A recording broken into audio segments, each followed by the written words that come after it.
sur but.fr. Le Grand Matin Sud Radio. Le duel politique. Et à 8h45, le duel avec nos deux invités, Natacha Polony, directrice de Marianne, et Philippe Bilger. Un choc de titans, donc évidemment, galanterie oblige. On va commencer avec vous, Natacha Polony, directrice de la rédaction de Marianne. Comment avez-vous trouvé le président de la République hier soir pendant 2h30 ? Alors d'abord, il y avait quelque chose d'assez frappant, c'était cette volonté d'adopter un style gaullien sur son bureau, donc conférence de presse assise, ce qui était le style de Gaulle. Il a d'ailleurs repris les mots, c'est très intéressant. On est quand même à 50 ans, jour pour jour, du non au référendum de Gaulle, qui portait la participation, qui portait la déconcentration.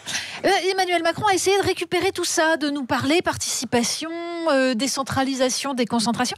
Sauf qu'en fait, il en a surtout retenu un alignement de mesures. Alors, il y en a qui sont très bonnes. Hein. D'abord, la base, réindexer les retraites. Enfin, il fallait surtout ne pas les désindexer. Mais bon, c'est très bien. Les mères célibataires, évidemment. Donc, il y a des tas de choses qui sont bien. Même l'ENA, je trouve ça formidable.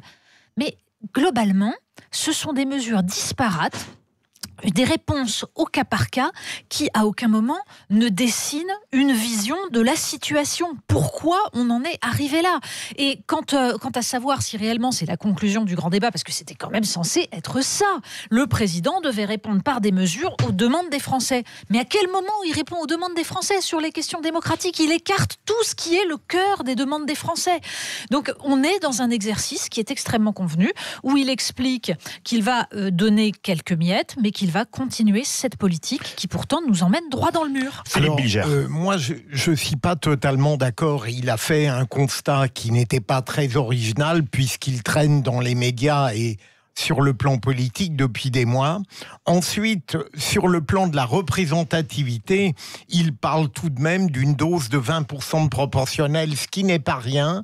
Ce que je lui reproche, au fond, c'est d'avoir rejeté avec désinvolture le RIC, qui était la principale préoccupation des Gilets jaunes. Mais au-delà de ça, au-delà de l'exercice lui-même, je suis frappé par quelque chose, c'est-à-dire que j'ai le sentiment qu'on va aller jusqu'en 2022 dans un processus qui mettra en parallèle un abcès économique, social. Les Gilets jaunes vont continuer en réalité à revendiquer, à protester. Et puis de l'autre côté, on a une politique classique qui va probablement entraîner en 2022 la victoire du président de la République. Je trouve qu'il y a une morosité démocratique qui surgit de cette conférence de presse. Il y a une morosité démocratique justement parce que cette conférence de presse apparaît de façon flagrante comme une manière de contourner le problème.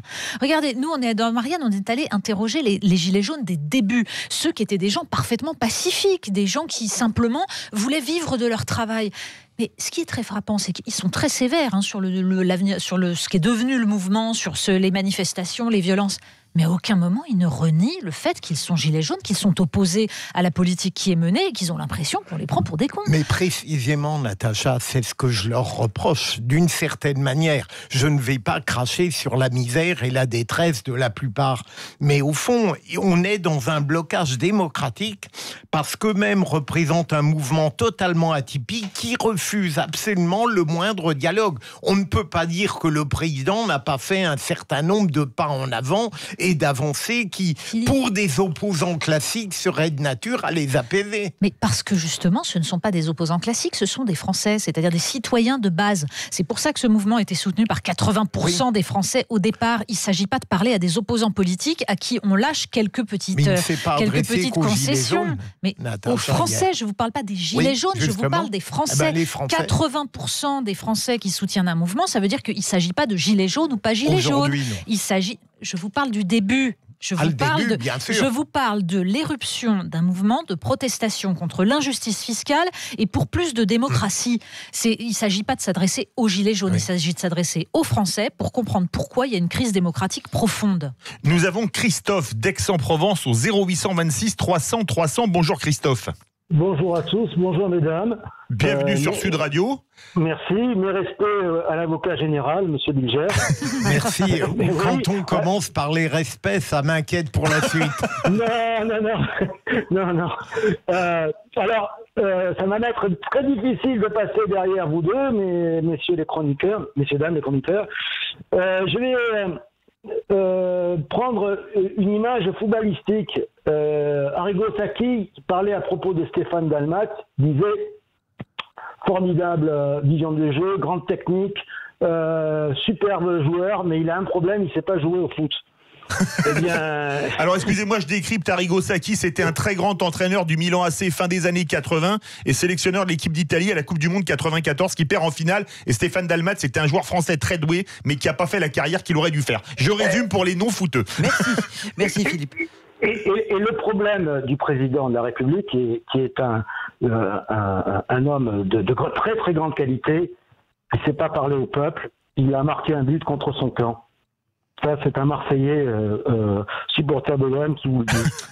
Et puis, une dernière chose, moi, je veux prendre de la hauteur et je fais le parallèle, c'est Madame Polony qui m'a donné l'idée, je vais faire le parallèle entre le président de Gaulle et le président Macron. Alors, Charles XI de Gaulle, on en pense ce que l'on veut, mais il avait une stature historique. Et pourtant, après son triomphe à la Pyrrhus en 68, eh bien, il a dû démissionner en 69, c'est-à-dire exactement 9 mois après les événements de mai. Alors moi, je voulais vous poser une question. Comment le président banquier d'affaires, ce n'est pas une attaque personnelle, hein, attention, comment le président banquier d'affaires World Company, élu pour cause de marine en face, sans base populaire, sans rencontre affective avec le pays, pourra résister encore longtemps à son éviction? Moi, je vous pose la question, messieurs, dames. Merci beaucoup, Christophe d'Aix-en-Provence. On va commencer avec Philippe Bilger pour la métaphore footballistique. Sacchi Dalmat, c'est quand même pas mal trouvé. J'admets volontiers que le problème du président, on l'a dit, d'un autre président, est peut-être son rapport avec le peuple. Mais là où je ne rejoins pas notre aimable auditeur, c'est dans le fait que, eh bien, le quinquennat va se poursuivre de manière très classique. Il y aura une opposition, comme le dit Natacha, pas seulement politique, de la part, je l'ai dit tout à l'heure, d'un certain nombre de gilets jaunes irréductibles, et puis la politique classique continuera son processus, et probablement, enfin, les sondages qui sont faits pour 2022 semblent le dire, eh bien, s'il se représente, il gagnera. Natacha Polony, la Philippe, comparaison avec le général de Gaulle. Oui, Qui dit qu'il a une victoire à la Pyrrhus en 68 et 11 mois après, il démissionne. c'est pas ça, c'est que le général de Gaulle est retourné aux urnes. C'est ça la grande différence. Ce que ne fait pas Emmanuel Macron, parce que, évidemment, il s'accroche, lui, aux institutions de la Ve République qui lui permettent, s'il ne retourne pas aux urnes, de rester tranquillement sur son cap. Et c'est ça son but, c'est de continuer, coûte que coûte, mordicus, la politique pour laquelle il a été mené. Et en face, encore une fois, Philippe, ce n'est pas une opposition de gilets jaunes irréductibles qu'il y a.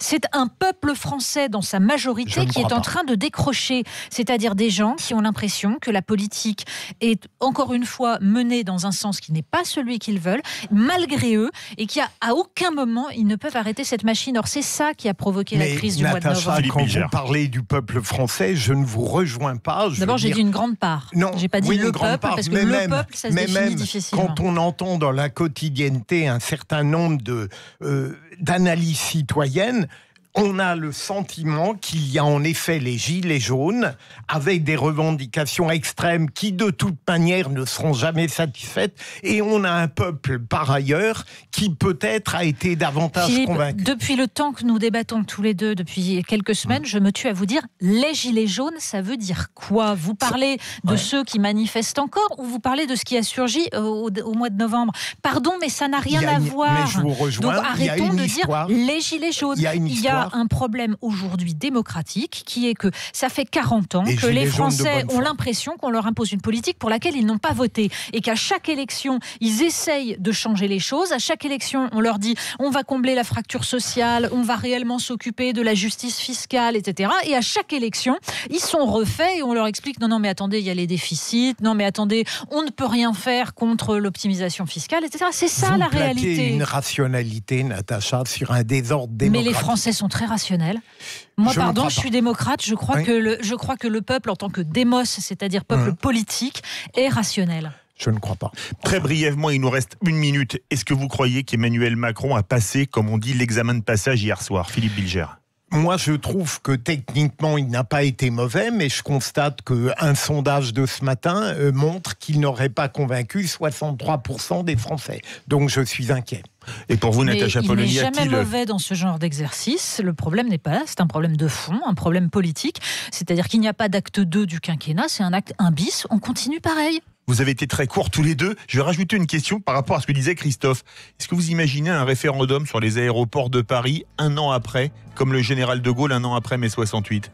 Mais il faut un référendum. Heureusement qu'il y a C'est des dans les tuyaux. Le députés Conseil qui se constitutionnel sont... va se Voilà. prononcer d'ici 15 jours. Exactement. Simplement, c'est typiquement le genre de choses où on voit qu'une très grande majorité des Français est totalement opposée. D'ailleurs, sur les ronds-points au mois de novembre, il était question des autoroutes, scandale d'État. Là, c'est pareil, on reproduit les mêmes stupidités. C'est quand même fou. Merci beaucoup Philippe Bilger et Natacha Polony pour faire plaisir à Christophe. Un duo qui rappelle le grand Milan AC d'Arrigo Sacchi. Vous êtes d'accord? Gullit Van Basten, Philippe Bilger. Les Titans, c'était un peu modeste. Merci à tous les deux. Et Natacha Polony, on le rappelle, est directrice de la rédaction de Marianne.